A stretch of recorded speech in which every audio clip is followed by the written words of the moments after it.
자, 이번에는 메타버스 시대의 주식 투자 전략에 대해서 짚어보도록 하죠. 메타버스, 게임, 그리고 엔터 분석 전문가로 활동을 하고 계신 분입니다.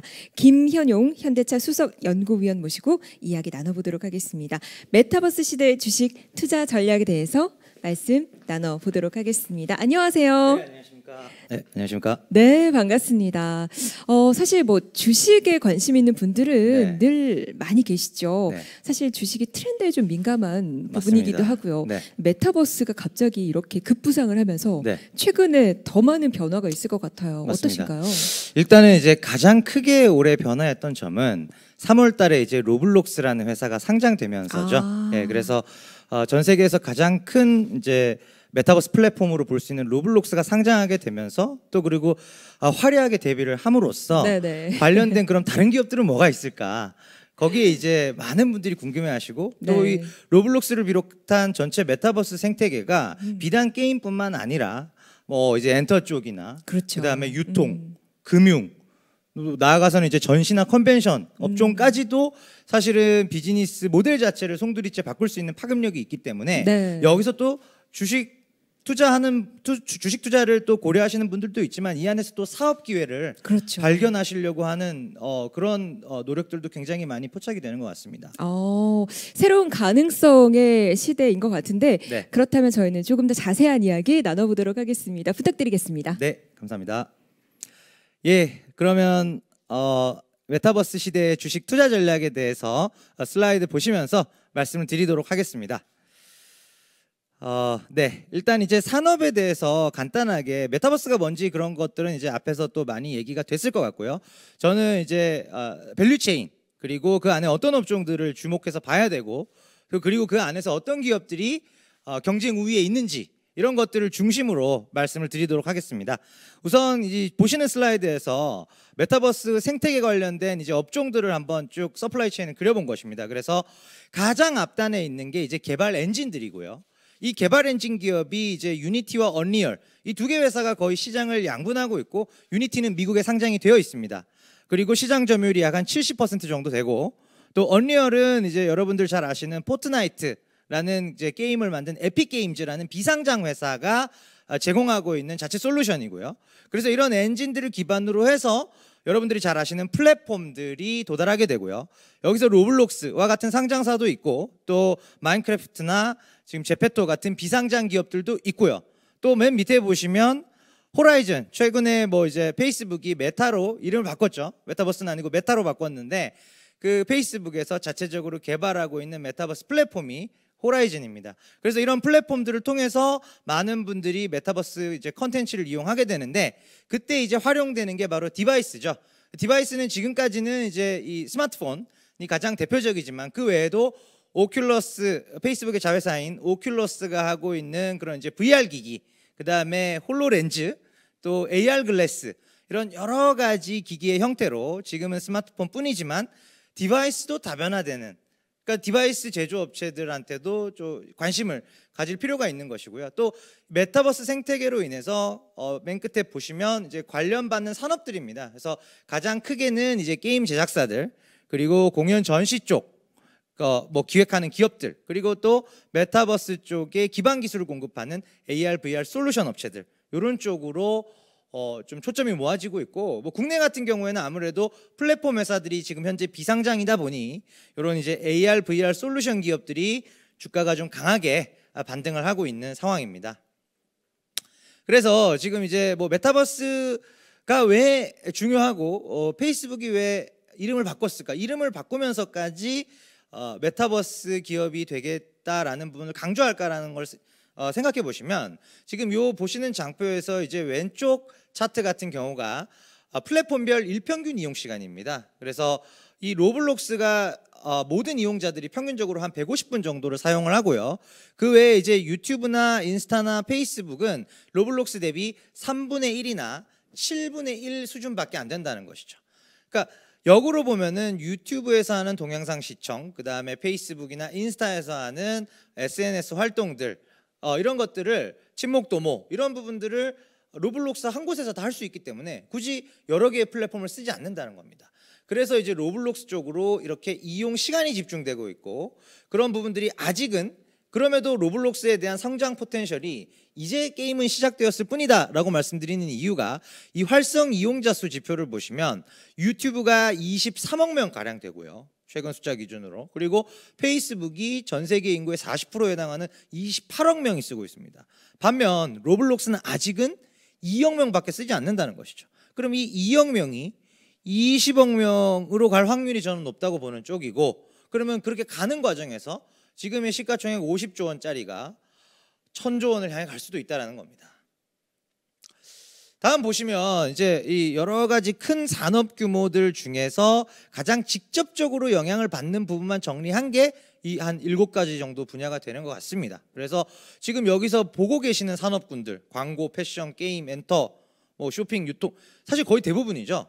상당히 많은 이제 B2C 비즈니스가 메타버스의 영향을 거의 직접적으로 지금 받을 수밖에 없는 상황이다라고 보고 있고, 이런 케이스에 대해서는 뒤에 로블록스나 제페토를 말씀드릴 때 조금 더 자세하게 풀어보도록 하겠습니다. 뭐 시장 뭐 굉장히 빠르게 커지겠죠. 그래서 지금 2020년 작년 정도 기준으로 30조 원밖에 안 된다고 해요. 그래서 지금 성장 속도를 봤을 때는 뭐 연평균 한 7~80%씩 계속 성장을 하고 있고, 그어 보면은 선형적으로 그어 보더라도 2030년이면 거의 이제 1,500조 정도에 되는 시장이다. 거의 한 7~80배로 폭발적인 성장이 예상이 됩니다. 그래서 글로벌로 봤을 때는 가장 유명한 기업이죠. 로블록스 잘 아실 것 같은데, 이 로블록스의 경우도 보시면 사실 로블록스가 지금 이 MAU가 2억 명이 거의 다 와서 상장을 하긴 했지만, 사실은 이제 많은 게임 체인저 기업들이 한 5천만 명에서 1억 명 요 정도 구간에서는 많이들 상장을 했어요. 그래서 뭐 로블록스 같은 경우에 지금 이 가격에 50조 원이라는 시총은 작은 시총은 아니잖아요. 근데 지금 이 시총에 투자를 해도 괜찮겠느냐라는 의문이 드실 수 있지만, 아까 서두에 말씀드렸던 것처럼 결국은 20억 명을 향해서 천천히 가는 그림, 뭐 빨리 갈 수도 있죠.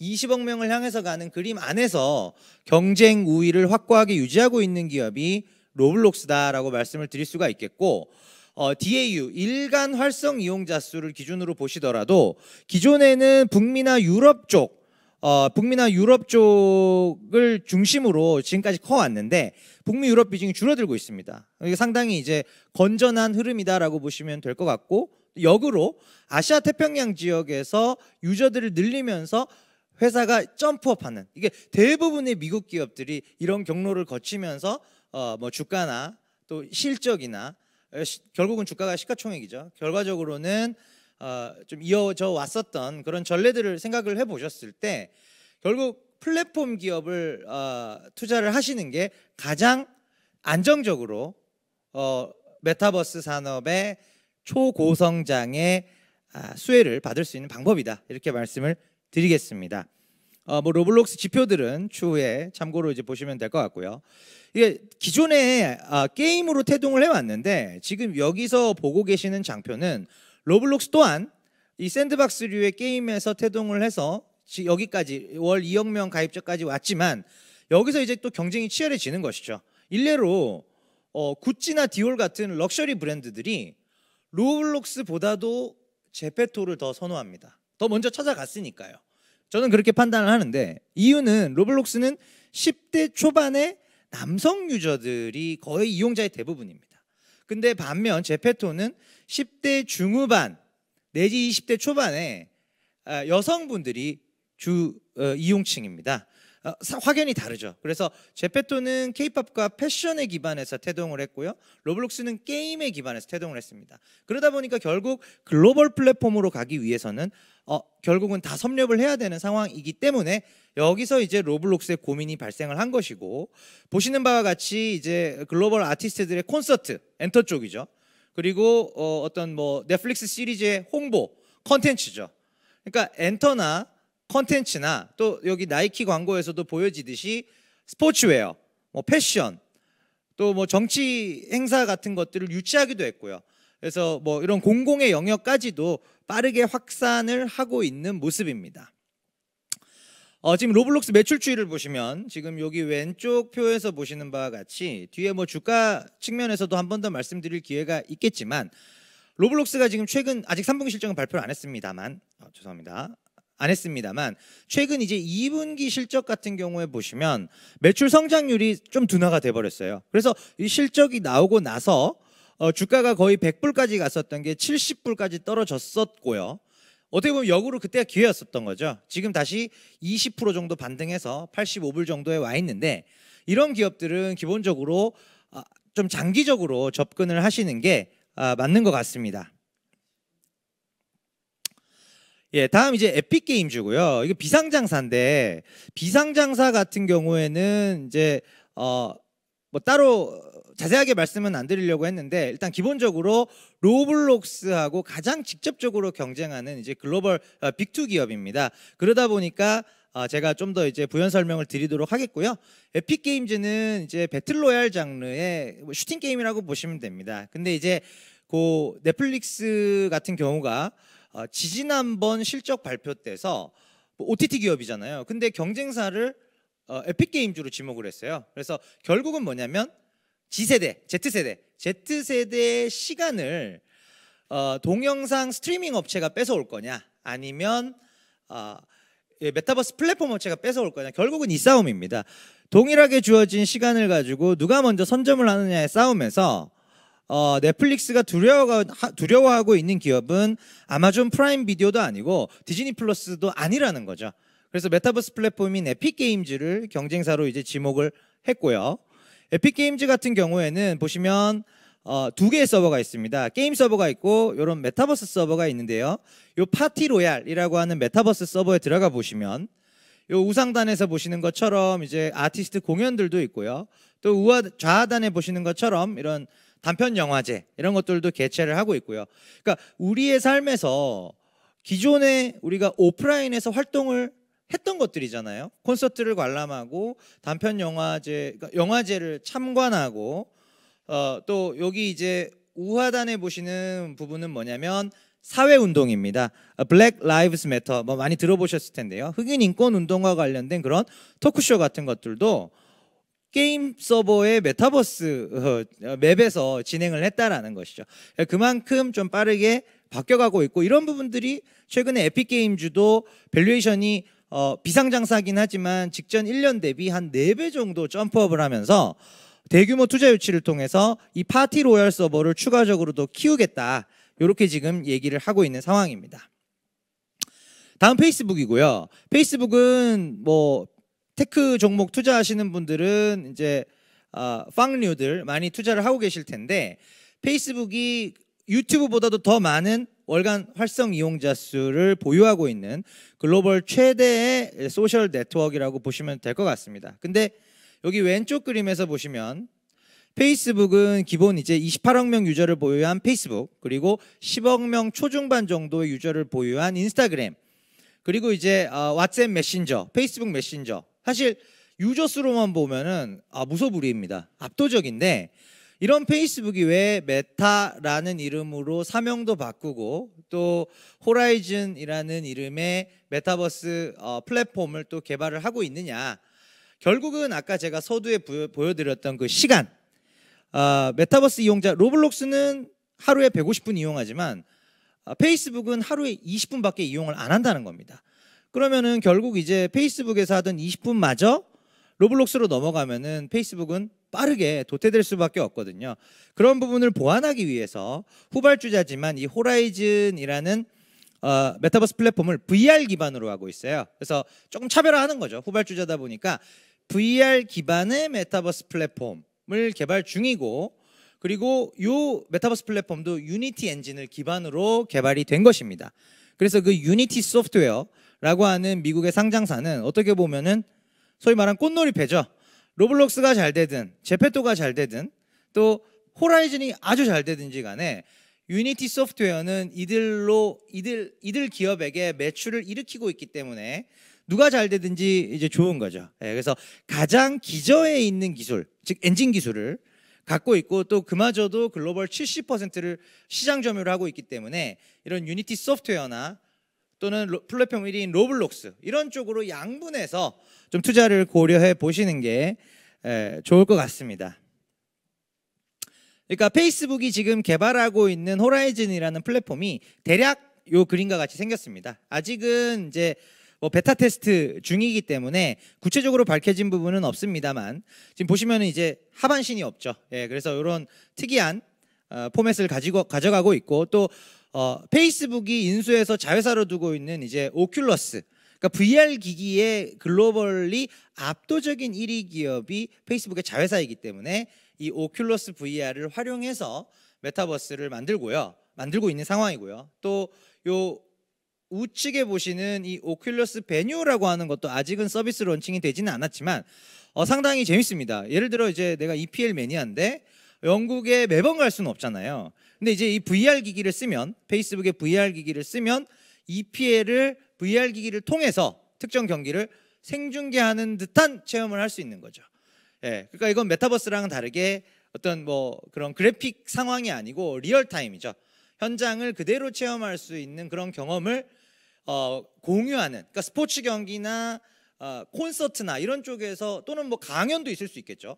미국에서 매년 행해지는 뭐 애플 개발자 회의를 내가 가고 싶은데 뭐 이제 그런 식으로 활용을 할 수 있기 때문에 페이스북이 상당히 메타버스에 대해서는 좀 진지하다. 저는 오히려 구글보다도 좀 훨씬 더 적극적인 기조로 회사의 중심축을 완전히 메타버스로 바꿔가길 희망하는 게 페이스북이고요. 또 잘 아시겠지만 리브라 프로젝트, DM 프로젝트로 이름을 바꿨는데 자체 코인을 발행을 해서 페이스북 생태계 안에서 활용될 수 있는 그런 이제 NFT 기술을 적용한 자체 화폐 이런 것들도 좀 실질적으로 개발을 하고 있는 상황입니다.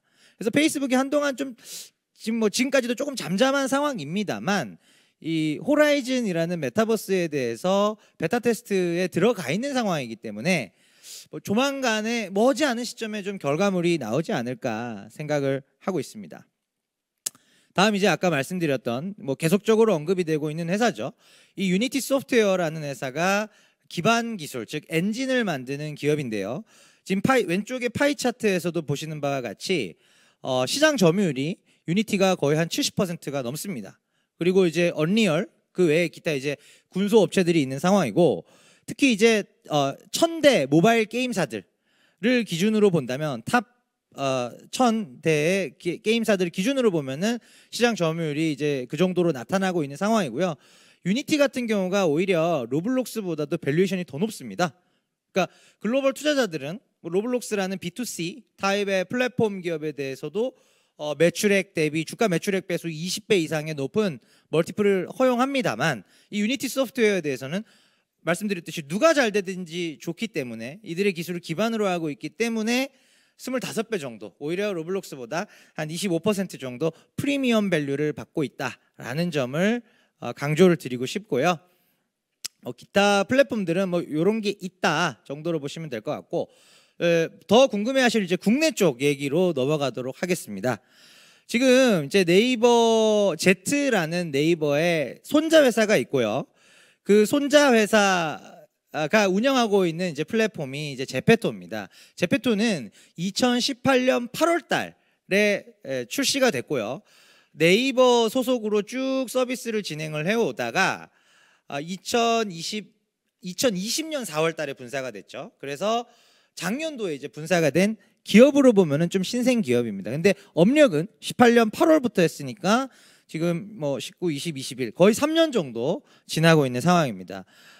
K-팝과 패션에 특화가 되어 있고, 요런 6가지 지금 장표들을 쭉 보시면 주로 이제 패션 브랜드들, 그다음에 K-팝. 저는 이제 엔터와 패션에 기반한 메타버스다 이렇게 말씀을 드리고 있고요.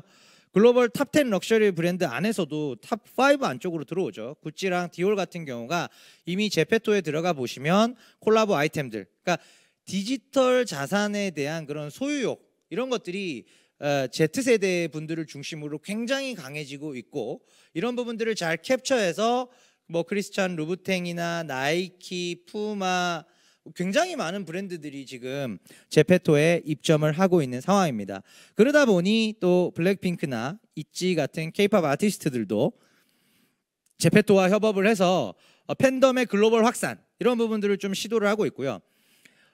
아마도 이제 제페토에서 콘서트를 여는 날도 뭐 그렇게 멀어 보이지는 않는다라는 거죠. 기술적으로는 지금 충분히 가능한 상황이지 않을까 생각을 하고 있습니다. 그래서 전체 제페토 이용자가 이미 다운로드로는 2억 4천만 명이고요.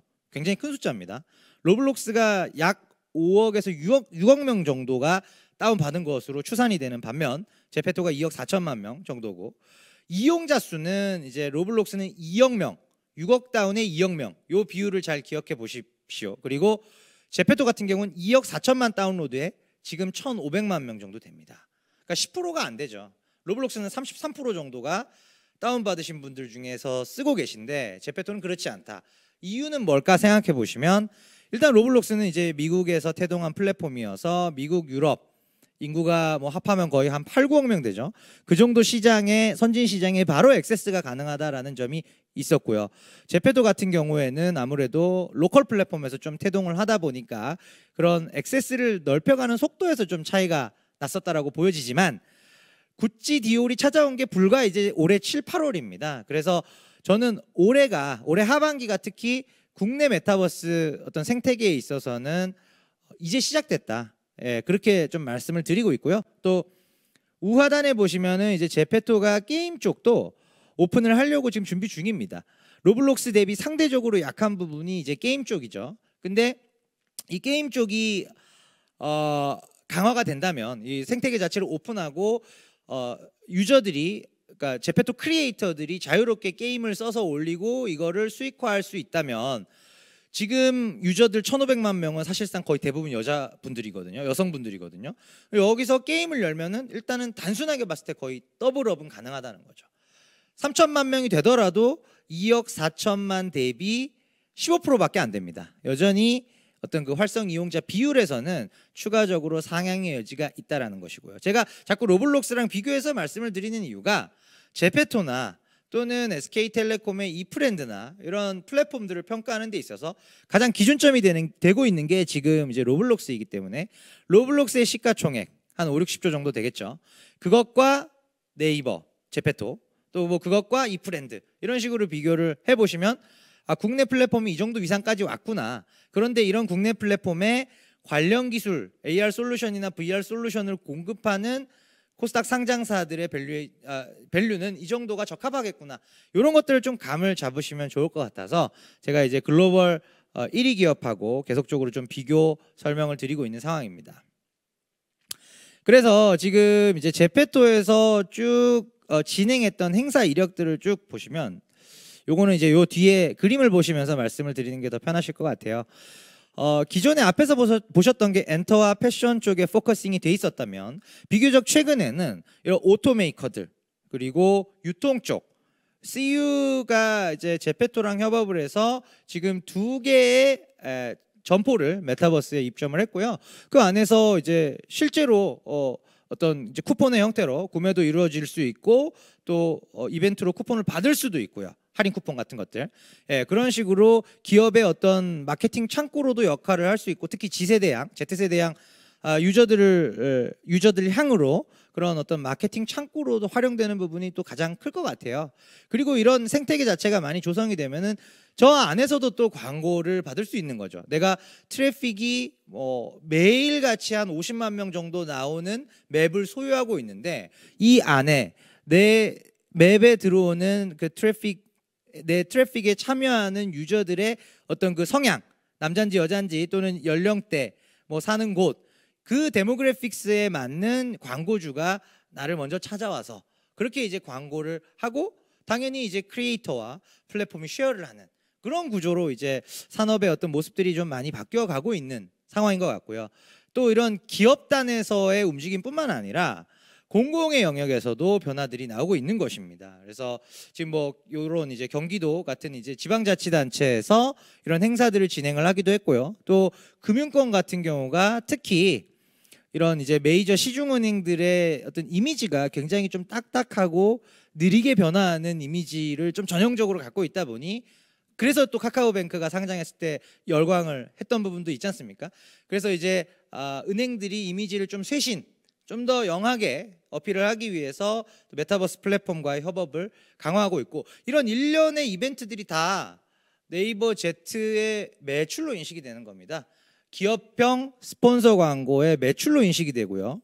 그리고 여기서 이제 유저들이 일반 B2C 커스터머들이 들락날락하면서 거래가 일어날 때 또는 아이템을 사면서 제페토의 그 코인을 충전할 때 이럴 때 이제 그 충전된 금액, 결제된 금액의 일정 부분을 또 쉐어하는 그래서 B2C와 B2B 두 개의 모델로 매출이 올해 하반기부터 좀 폭발적으로 늘어나고 있습니다.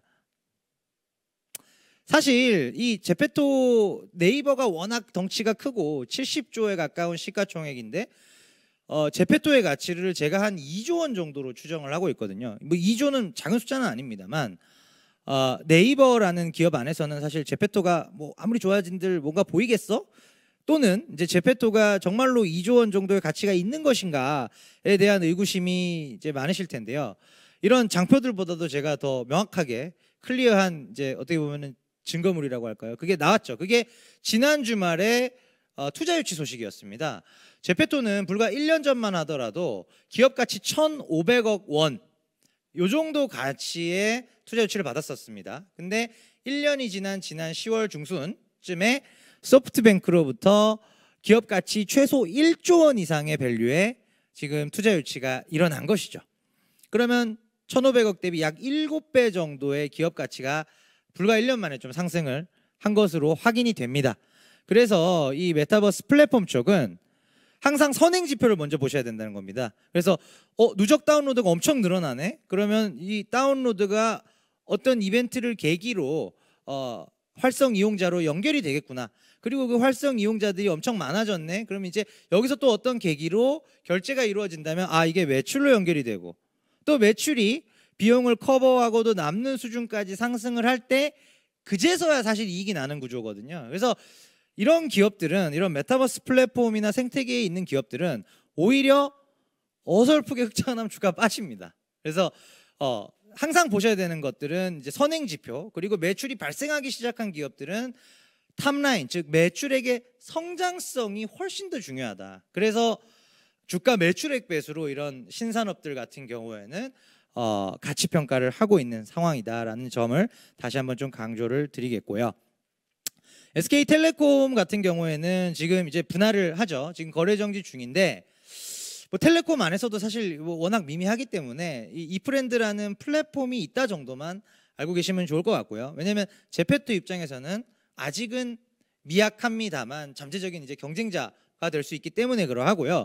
지금 이프렌드는 제페토가 워낙 국내 시장을 꽉 장악한 상황에서 출시가 되다 보니 이게 2019년에 출시가 처음 됐었다가 이제 작년도 올해죠.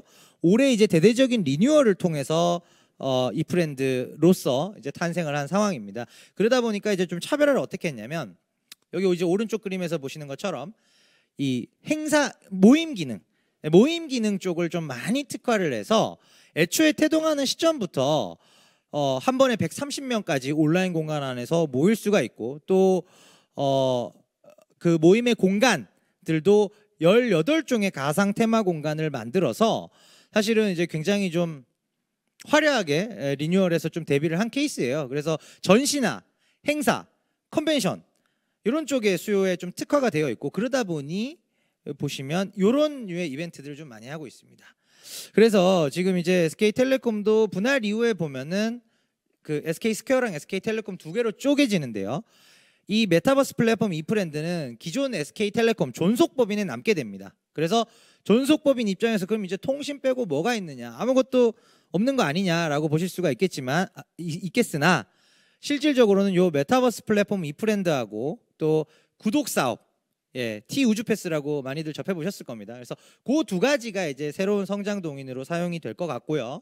지금 여기서 보시는 것처럼 이제 뭐 기업의 OJT 또는 채용 설명회 거의 다 모임과 관련된 기능들이죠. 이런 것들을 좀 주력으로 하고 있다라는 말씀을 드리겠고요. 이 두 개의 플랫폼 외에는 사실 뭐 대기업 계열의 이제 이런 플랫폼들 외에 또 뉴스플로우에서 가끔씩 언급되는 그런 작은 회사들의 플랫폼들이 있지 않습니까?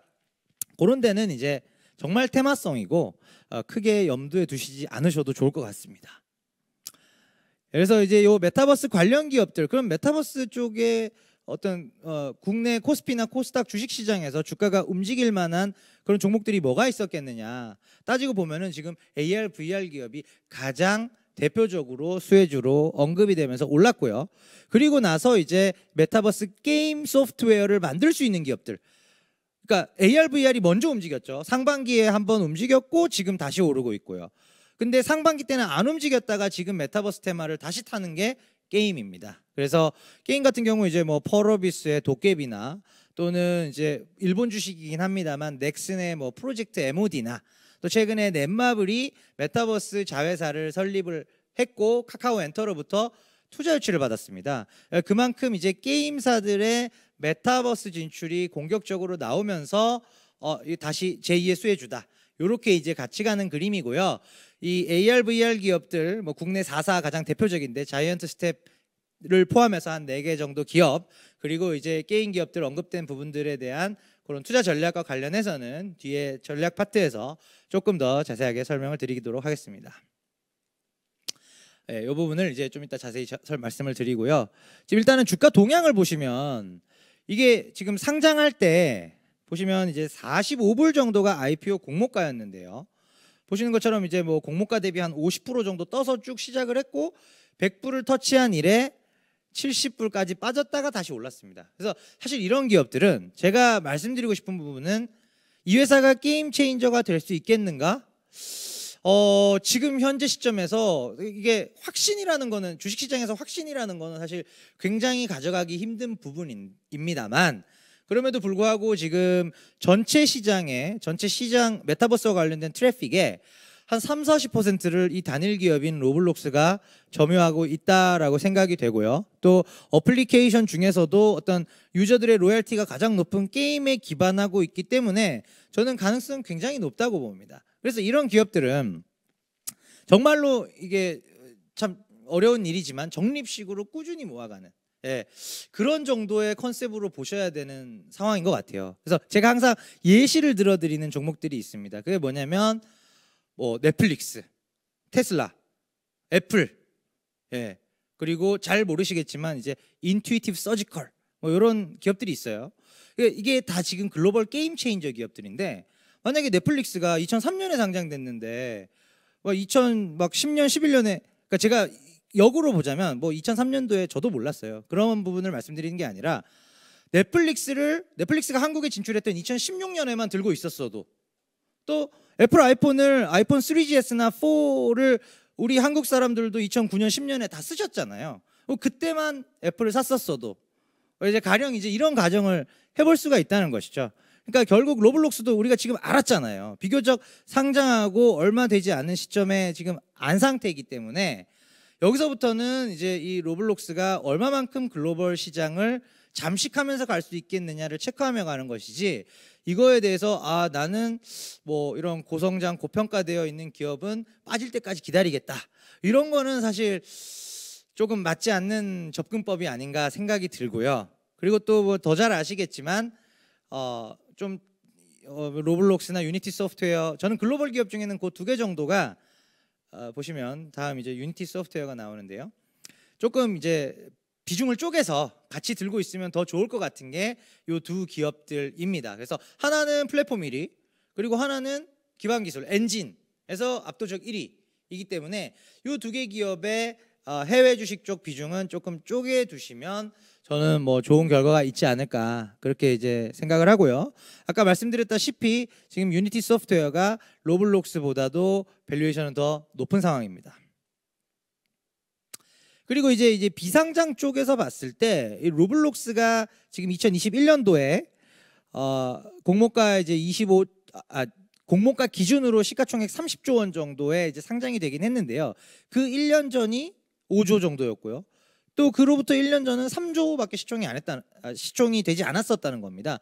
3조, 5조, 30조 이런 식으로 이제 올라왔는데, 물론 이제 이게 비상장 투자를 실질적으로 하는 게 쉽지는 않겠지만 기본적으로 이 비상장 가격이 변화되는 변화율, 이 상승률을 보면은 기존에 있던 상장사들도 어느 정도는 또 주가상의 영향을 받는 부분이 있기 때문에 이런 부분들을 한번 체크해 보시면 좋을 것 같아요. 그래서 요 아까 언급드렸던 제페토 같은 경우도 1년 전 1,500억에서 지금 이제 한 1조 이상의 밸류로 올라왔고, 이 부분이 네이버 주가에 분명히 지금 긍정적으로 좀 작용을 하고 있는 상황으로 판단을 하고 있습니다.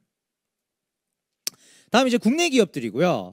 지금 이제 메타버스 관련해서 AR, VR 4사, 지금 자이언트 스텝, 위직 스튜디오, 덱스터, 맥스트를 빼고는 지금 셋 다 다시 전고점을 두드리고 있는 상황입니다. 자이언트 스텝도 12만 원까지 갔다가 조금 조정받았고요. 그리고 덱스터나 위직 스튜디오는 오히려 고점을 뚫고 올라가는 그런 상황인데, 실적의 성장률이나 지금 여기 우측에 보시면 관련 기업의 PSR 지표들을 좀 체크를 해봤습니다. 근데 맥스트는 뭐 워낙 최근에 상장을 했고 또 연매출 규모가 너무 작아요. 한 20억 정도였던 걸로 제가 기억을 하는데요. 그렇기 때문에 뭐 PSR이 100배다, 이거는 뭐 막 올라와서 그렇다, 그렇게 볼 수도 있겠지만 지금 당장 자이언트 스텝부터도 한 20배면은 아까 로블록스랑 거의 동일한 멀티플이다라고 말씀을 드렸습니다. 그리고 지금 여기 제가 요 주가 지금 이 자이언트 스텝이 좀 빠졌을 때 제가 요 장표를 작성해서 보내드렸었기 때문에 지금은 자이언트 스텝이 한 30배 정도 되는 상황이다라고 보시면 될 것 같습니다. 요는 뭐냐면 이런 국내 AR, VR 솔루션 기업들 물론 트레이딩 할 수 있습니다. 근데 자이언트 스텝을 5만 원일 때, 그러니까 10만 원 갔다가 6만 원까지 조정 받았었잖아요. 이렇게 조정 받을 때 물어보면은 제가 트레이딩 잘하시면 사셔도 된다 이렇게 말씀드리지만, 지금 10만 원에서 6만 원 갔다 다시 12만 원 갔잖아요. 그럼 12만 원에서 지금 12만 원 갔다 물론 조금 조정 받았지만 지금 가격을 물어보시면 저는 여지없이 말씀드리는 게 파시는 게 좋을 것 같다. 예, 지금 뭐 신규로 진입을 고려하신다면 지금은 신규 매수할 구간은 아니다. 지금 국내에 메타버스 관련된 종목들은 일단 최소한 신규 매수로 접근할 만한 구간은 아닙니다.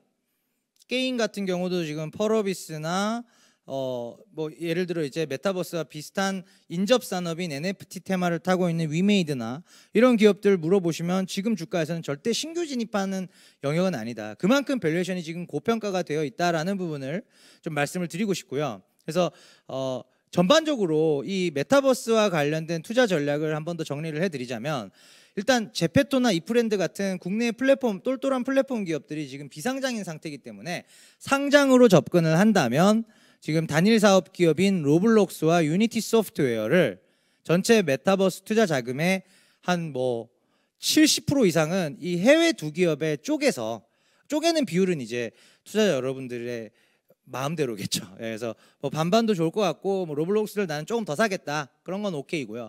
그리고 나머지 한 20-30% 정도의 자금을 가지고 국내의 메타버스 관련된 이 소위 말하는 테마주들 같이 지금 얘기가 되고 있는 기업들의 경우에는 철저하게 이제 차트상에서 내가 지금 사서 먹을 수 있는 구간인가, 아니면 이게 이제 고점에서 내려오는 상황인가, 이거를 철저하게 판단을 하고 사셔야 된다는 겁니다. 즉 단기 트레이딩이죠. 로블록스랑 유니티 소프트웨어는 꾸준히 적립식으로, 이 적립식으로 이게 하는 상황이다 이게 적립식으로 제가 추천을 드리고 있고, 또 로블록스라는 플랫폼 자체가 10대 뭐 이렇게 초반의 어린이들이 하는, 초등학생들이 하는 게임 기반이라고 말씀드렸잖아요. 그래서 제가 이제 약간 우스갯소리로 로블록스는 자녀분들이 있으시면 자녀 계좌를 트셔서 자녀한테 이제 증여하듯이 이렇게 매달 뭐 50만 원이면 50만 원, 큰 돈이 아니더라도 그런 식으로 이제 적립식으로 투자를 해서 10년, 20년 뒤에 자녀가 성인이 됐을 때 세상, 그때는 분명 메타버스가 요 뭐 앞강연에서도 그렇게 말씀을 하셨잖아요. 메타버스를 비롯한 이런 뭐 디지털라이즈드 된 세상이 오히려 더 훨씬 더 확산이 되는 형태가 될 거다.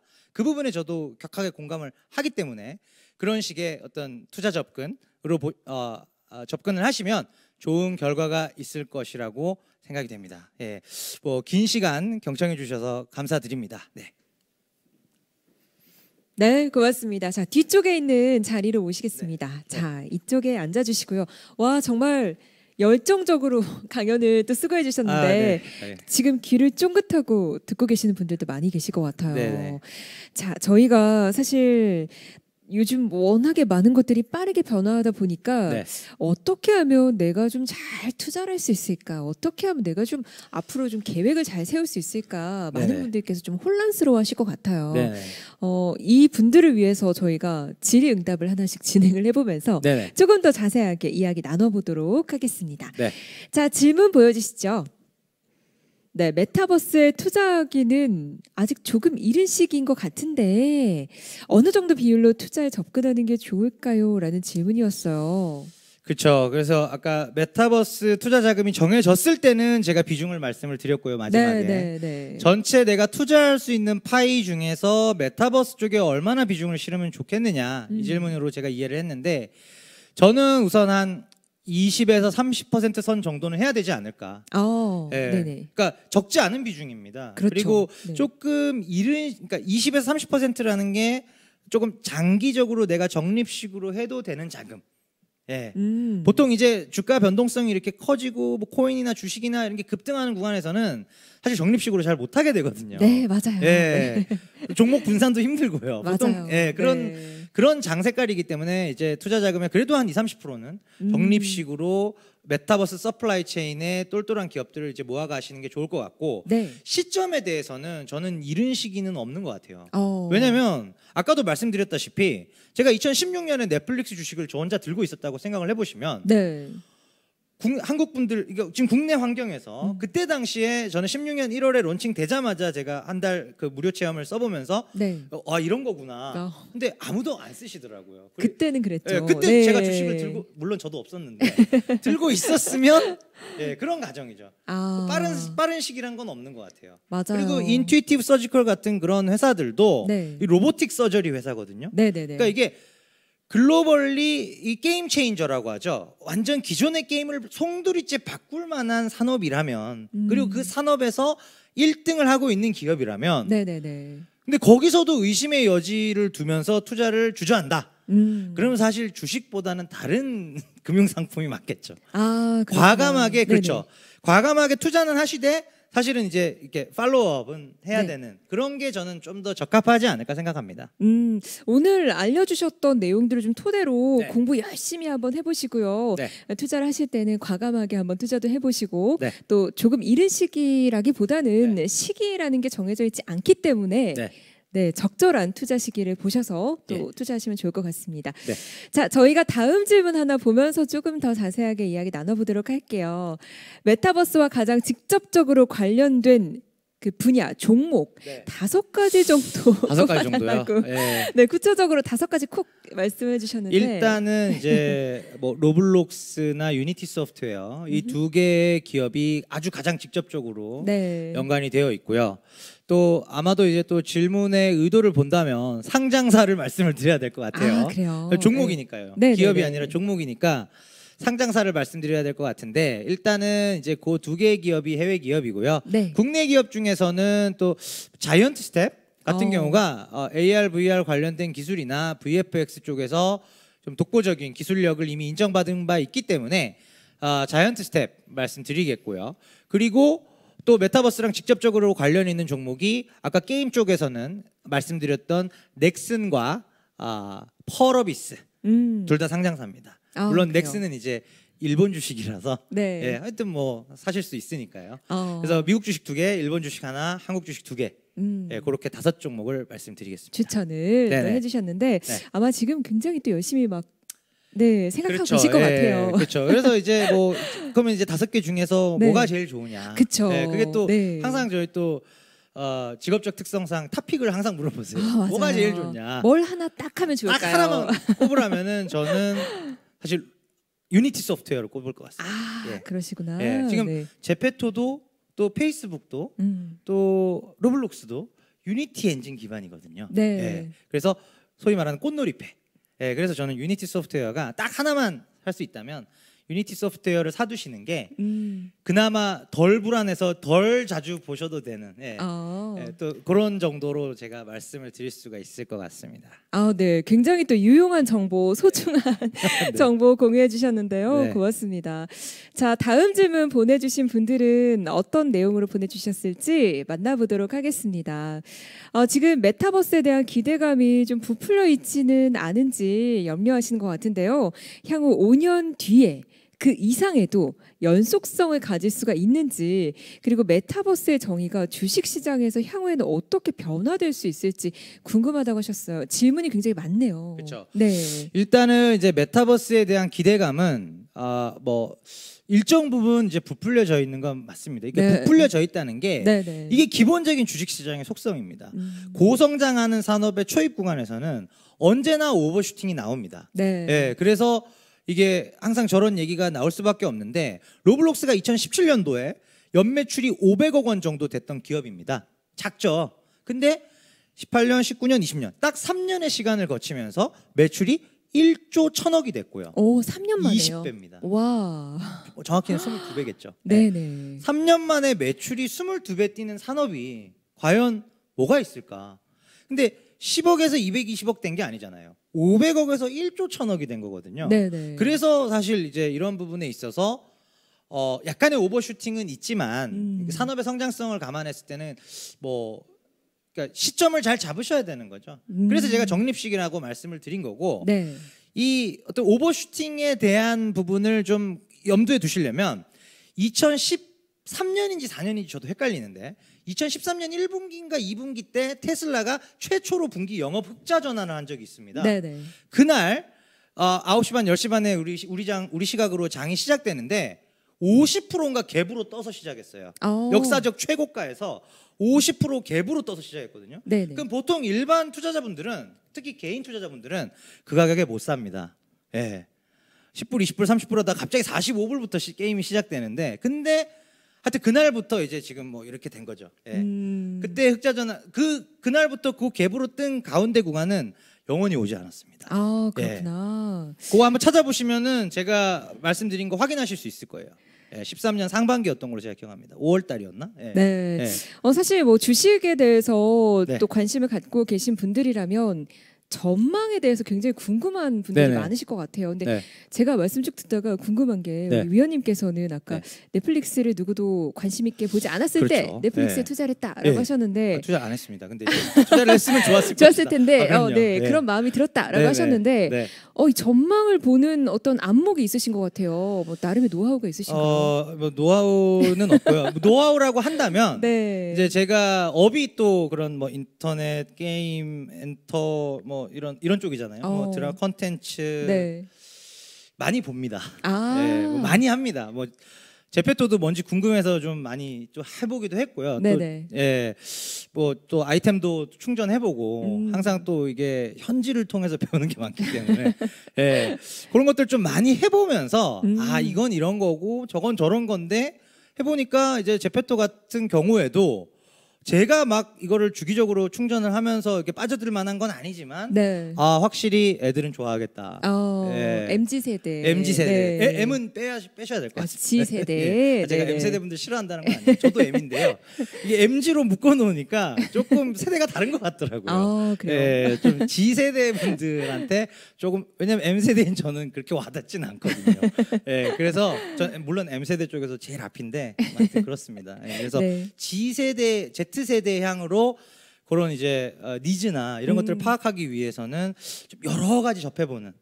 그래서 유튜브도 뭐 많이 볼수록 좋더라고요. 그런 게 뭐 어떻게 보면 좀 뭐 노하우 아닌 노하우다라고 말씀드릴 수가 있죠. 우리 위원님만의 그 소중한 영업 비밀.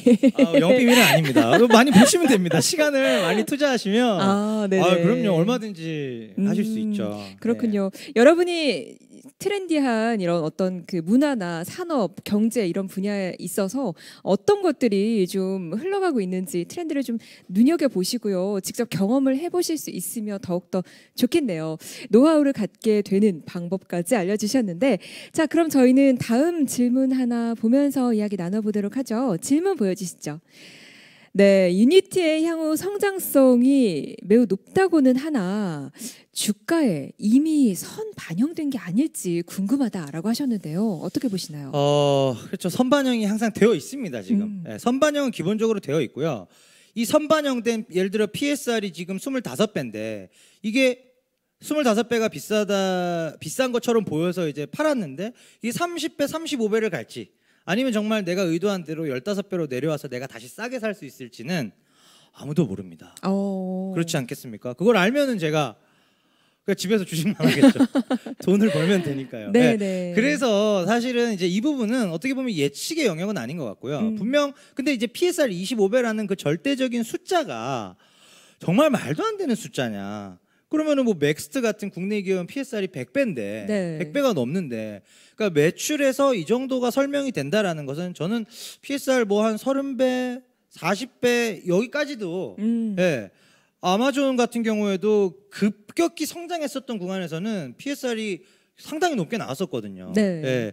그런 전례를 감안해 봤을 때 저는 뭐 그런 레벨만 가지고 이게 높다 낮다 선반영되어 있어서 고평가다 이렇게 말씀드리기는 어려울 것 같고 다만 제가 아까도 말씀드렸지만 매출액의 성장 추이는 분명히 체크는 하셔야 된다. 네네네. 매출액 성장이 50%가 계속 유지됐을 때 이 회사가 PSR이 25배, 30배였는데 어느 날 갑자기 실적 발표를 했는데 이게 30이 되어 있어요. 그러면 주가가 빠지겠구나. 또는 100이 되어 있어요. 그럼 더 사야겠다.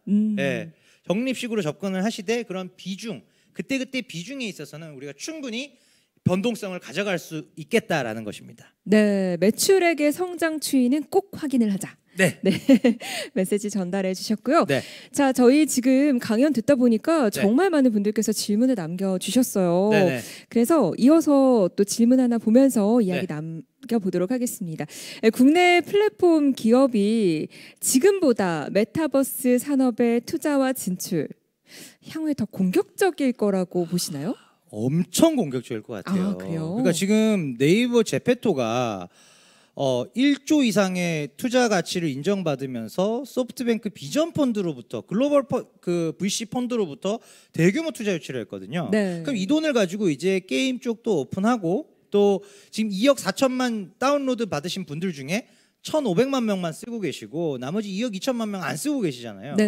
당근을 뿌릴 수 있다는 거죠. 뭐 마케팅을 하든지 아니면 여러 가지 추가적으로 G세대향 분들이 좋아하는 그런 브랜드들을 더 추가적으로 입점을 시키든지 하는 형태로 그거를 이제 소위 이제 플랫폼 고도화라고 하거든요. 그런 플랫폼 고도화에 투자하기 위해서 네이버 제페토도 이번에 2천억을 땡긴 것이고 최근에 아까 그 포트나이트 운영하는 미국의 비상장 게임사인 에픽 게임즈도 최근에 1조 원을 땡겼습니다.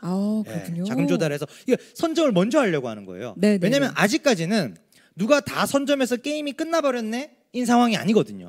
우리에게도 기회가 지금 충분히 있구나. 여기 그냥 올인이다. 그게 지금 네이버 제페토와 SK 이프랜드의 국내 플랫폼 기업들의 뚜렷한 기조입니다. 사실 뭐 요즘에 뉴스를 봐도 메타버스에 굉장히 진출을 하거나 투자하는 기업들이 많이 늘고 있는 것 같아요.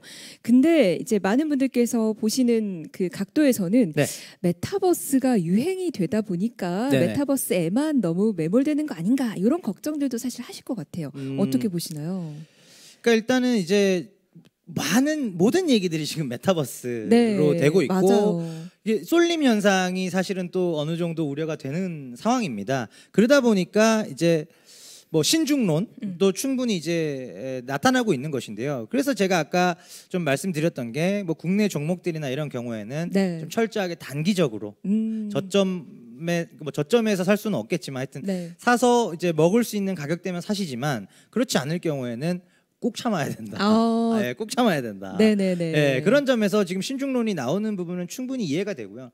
다만 이제 주가는 먼저 달려갔지만 시장, 그러니까 정말로 얼마만큼의 엔터테인먼트 콘서트가 메타버스로 행해지는지 또 얼마나 많은 전시 컨벤션들이 가상의 공간에서도 행사 유치가 되는지 이런 부분들은 이제 이런 큰 케이스들을 우리가 계속적으로 체크를 하면서 가야 된다는 것입니다.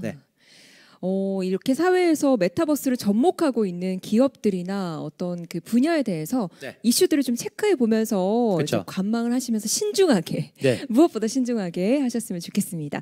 자, 다음 질문 하나 보도록 할게요. 네. 메타버스 관련 저평가 우량주 아까 또 말씀해 네네. 주셨는데 좀 구체적으로 알려주실 수 있나요? 질문 주셨어요. 예, 저평가 우량주. 우량주. 아, 네. 이게 와 굉장히 어려운 말이잖아요. 지금 메타버스 주식이 다 날아갔는데 여기서 지금 저평가에 심지어 우량주까지 소외주도 아니고 저평가 소외주는 알겠는데 이거는 제가 두 종목을 말씀드릴 수 있을 것 같아요. 일단 네. 우량주기 때문에 네. 네이버 넥슨. 네이버 넥슨. 예, 네이버와 넥슨. 왜냐하면 네이버의 경우에는 지금 제페토가 2조밖에 안 되지만 만약에 우리가 가정을 해보면 제페토가 로블록스만큼 커졌어요. 네. 그러면 50조잖아요. 네이버 시가총액 지금보다 2배 가야죠. 예.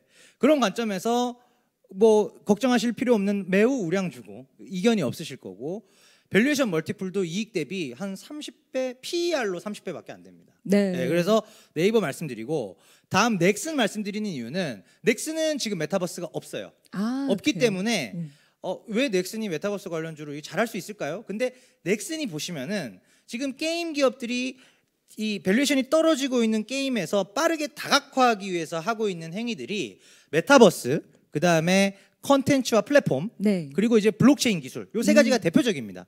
근데 이 셋 다 하고 있는 국내 게임사가 넥슨입니다. 예, 그래서 메타버스 관련해서는 프로젝트 MOD라고 하는 메이플 스토리 기반의 샌드박스 게임을 지금 만들고 있고요. 네. 이미 트레일러도 한번 공개된 적이 있습니다. 그리고 또 콘텐츠 관련해서도 디즈니 출신 한 분 모셔서 미국 LA에다가 드라마 제작사 아예 차려버렸어요.